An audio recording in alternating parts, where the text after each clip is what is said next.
কোন রাজনৈতিক দলের অভিসন্ধির কাছে আমরা কোনোদিন মাথা নত করতে পারি না।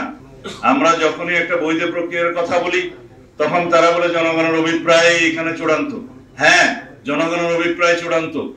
জনগণের অভিপ্রায় প্রকাশিত হয়েছে গণ অভ্যুত্থানের মধ্য দিয়ে, সেই অভিপ্রায়ের মধ্য দিয়ে এই সরকার প্রতিষ্ঠিত হয়েছে, সঠিক। কিন্তু এই অভিপ্রায়কে বাস্তবায়নের জন্য তো আমাদেরকে সুপ্রিম কোর্টের দ্বারস্থ হতে হয়েছে, আর্টিকেল 106 এর দ্বারস্থ হতে হয়েছে। আমরা সুপ্রিম কোর্টের মতামতের ভিত্তিতে অন্তর্বর্তীকালীন সরকারের গঠন দেখেছি, উপদেষ্টাদের শপথ দেখেছি। আমরা সেটাকে বৈধ প্রক্রিয়া মনে করি। কেউ কেউ বলতে পারে তার মধ্য দিয়ে তো এই সংবিধানের কিছু কিছু ধারা অ্যাব্রোগেটেড হয়েছে। হ্যাঁ, হয়েছে, কিছু কিছু ধারা অ্যাব্রোগেটেড হতে পারে। সেই জন্যই তো 106 এর মতামত নেওয়া হয়েছে। যখন সুপ্রিম কোর্ট বলল রাষ্ট্রপতিকে যে 106 অনুসারে আপনারা অন্তর্বর্তীকালীন সরকারের প্রধান উপদেষ্টা এবং অন্যান্য উপদেষ্টাদের শপথ গ্রহণ করাতে পারেন, সেখানেই বৈধতাটা দেয়া আছে। সুতরাং যারা বলছে অ্যাব্রোগেটেড হয়েছে, সেই অ্যাব্রোগেটেড পোরশনটা এখানেই কভার করা আছে। হ্যাঁ, যদি এখনো প্রয়োজন হয়, জাতির প্রয়োজনে, যদি জরুরি প্রয়োজনে সংবিধানের কোনো বিষয়ে ভায়োলেট করার বা এখনই কার্যকর করার প্রয়োজন হতে পারে, সেই বিষয়েও আমরা সুপ্রিম কোর্টের মতামত নিতে পারি। যে কোনো একটা আইনানুগ, বৈধ এবং সাংবিধানিক প্রক্রিয়া ছাড়া বাংলাদেশের সংবিধানকে পরিবর্তন করার কোনো অধিকার আমাদের কারো নেই।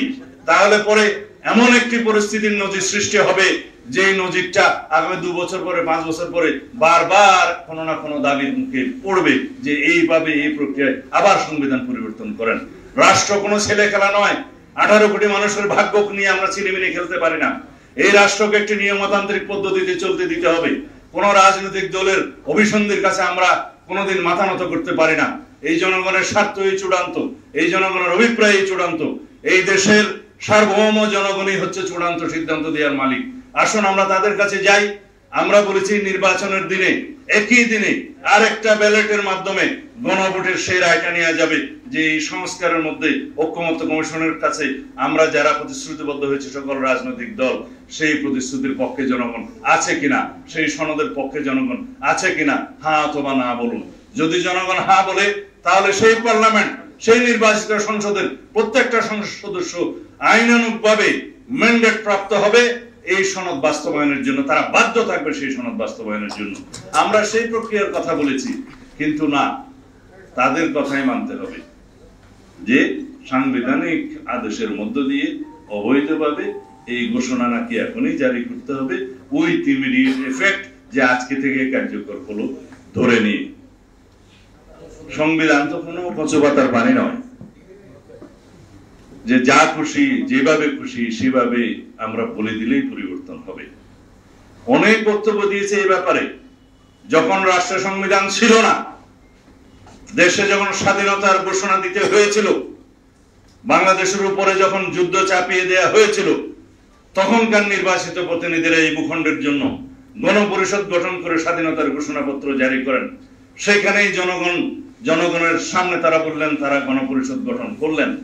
তারাও রাষ্ট্রপতি, উপরাষ্ট্রপতি এবং মন্ত্রী পরিষদ গঠনের জন্য তারা এখতিয়ার দিলেন এবং তারা জনগণের পক্ষে রাষ্ট্র পরিচালনা করলেন। তারা জনগণের পক্ষে সমস্ত আইন কানুন প্রেসিডেন্ট অর্ডারের মাধ্যমে জারি করলেন। সেই বৈধ প্রক্রিয়ার মধ্য দিয়ে বাংলাদেশ চলেছে। পরে সংবিধান হয়েছে, সেই সংবিধান অনুসারে নির্বাচন হয়েছে। নির্বাচনের পরই সেই সাংবিধানিক প্রক্রিয়া রাষ্ট্র রেগুলারলি এসেছে। এখানে কোনো অনিয়ম হয়নি। এখন পর্যন্ত 17 বার এই রাষ্ট্রের সংবিধান পরিবর্তন হয়েছে, অ্যামেন্ডমেন্ট হবে, আগামীতে 18 বার হবে। পৃথিবীর কোন কোন রাষ্ট্রে এই পর্যন্ত, উন্নত রাষ্ট্রেও 127 বার পর্যন্ত 1947 সাল থেকে এই পর্যন্ত সংবিধান পরিবর্তন হয়েছে। জনগণের জন্যই সংবিধান।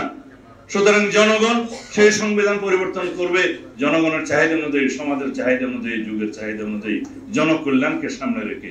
সুতরাং আমরা যেন কেউ আবেগী না হই, কেউ যেন এটা না বলি যে গণপরিষদের মাধ্যমে নতুন সংবিধান করতে হবে। আমি তাদেরকে বলেছিলাম, গণপরিষদের মাধ্যমে নতুন সংবিধান প্রণীত হলে সেই সংবিধানকে আর পরিবর্তন করা যাবে না। 1972 সালে যে সংবিধান প্রণীত হয়েছে সেটা কি গণপরিষদের মাধ্যমে হয়নি? সেটাকে 1 বছরের ভিতরে পরিবর্তন করতে হয়নি, সংশোধনী আনতে হয়নি? নতুন ভাবে যদি গণপরিষদের নামে আমরা একই জিনিস ধারণ করে এটাকে নতুন সংবিধান নাম দেই, তখন কি সেই সংবিধান পার্মানেন্ট হয়ে যাবে, ধর্মগ্রন্থ হয়ে যাবে? সেটা কি পরিবর্তন করা যাবে না? অবশ্যই পরিবর্তন করা যাবে জনগণের চাহিদা অনুযায়ী।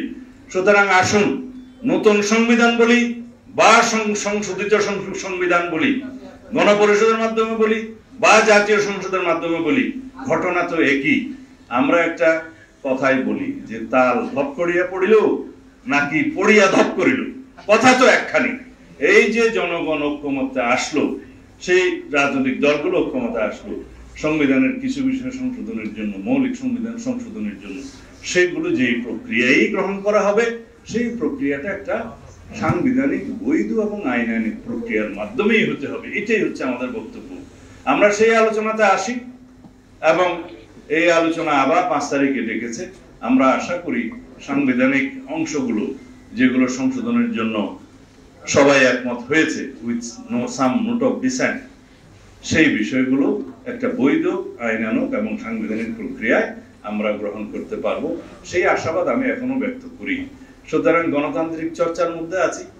আমরা তর্ক করব, বিতর্ক করব, বহুমত পোষণ করব, আবার জাতির স্বার্থে জাতীয় ইস্যুতে আমরা ঐক্যমত পোষণ করব। এটাই গণতান্ত্রিক যাত্রা। সুতরাং যারা যে সমস্ত দাবিতে আন্দোলন করছে তাদেরকেও আমরা স্বাগত জানাই।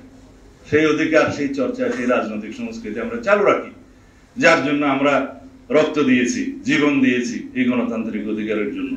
বলা হয়ে থাকে আপনারা আমার বিরোধিতা করবেন, কোন রাজনৈতিক দল বিরোধিতা করবে, এক রাজনৈতিক দল আরেক রাজনৈতিক দলের বিরুদ্ধে কথা বলবে, সেটা বলতে পারে, কিন্তু সেই বিরুদ্ধে কথা বলার অধিকার বজায় রাখার জন্য আমরা জীবন দিই। এটাই হচ্ছে গণতন্ত্র, গণতন্ত্রের ভাষা। সুতরাং আমরা সেই চর্চার মধ্যে থাকি এবং পরিশেষে এমন ভাবে আমরা জাতীয় ঐক্যমত্যে আসবো জাতীয় ইস্যুতে, যাতে জনগণ বিজয়ী হয়, এদেশের মানুষ বিজয়ী হয় এবং আমরা সকল রাজনৈতিক দল জনগণের কাছে পরাজিত হব। ধন্যবাদ সবাইকে। আসসালামু আলাইকুম।